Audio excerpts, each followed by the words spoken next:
গতকাল আমাদের যে ঘূর্ণাবর্তা উত্তর বঙ্গোপসাগরে ছিল ওটা এখন আছে। ওটা আপনার বাতাসের উপর স্তরে 3.1 কিলোমিটার থেকে 5.8 কিলোমিটার পর্যন্ত উচ্চতা পর্যন্ত এটা আছে। আর এর প্রভাবে আগামী 48 ঘন্টার মধ্যে একটা নিম্নচাপ তৈরি হওয়ার সম্ভাবনা আছে।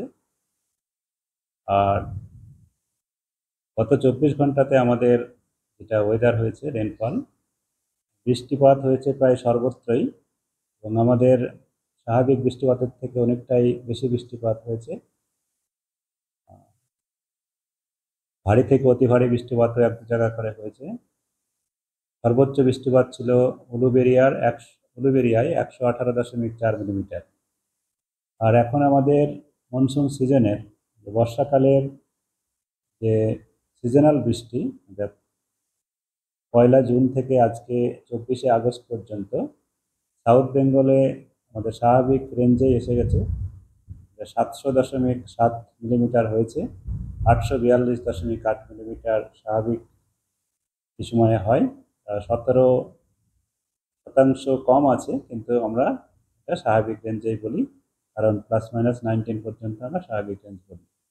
উত্তরবঙ্গে 20% বেশি আছে, 1664.5 মিলিমিটার হয়েছে। 1390 মিলিমিটার স্বাভাবিক হয়।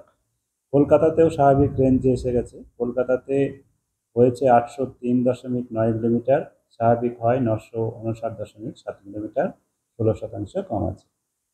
এখন আমাদের আগামী কয়েকদিনের যে পূর্বাভাস, তাতে 26 তারিখ পর্যন্ত আমাদের সব দক্ষিণবঙ্গের সব জেলাতেই প্রায় সর্বত্রই হালকা থেকে মাঝারি বৃষ্টিপাত, তার সঙ্গে ভারী থেকে অতি ভারী বৃষ্টিপাতের সম্ভাবনা আছে।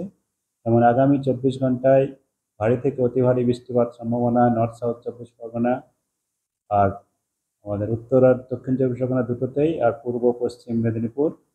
আর ভারী বৃষ্টিপাতের সম্ভাবনা হাওড়া, হুগলি, কলকাতা, বাঁকুড়া, ঝাড়গ্রাম, পূর্ব পশ্চিম বর্ধমান, পুরুলিয়া।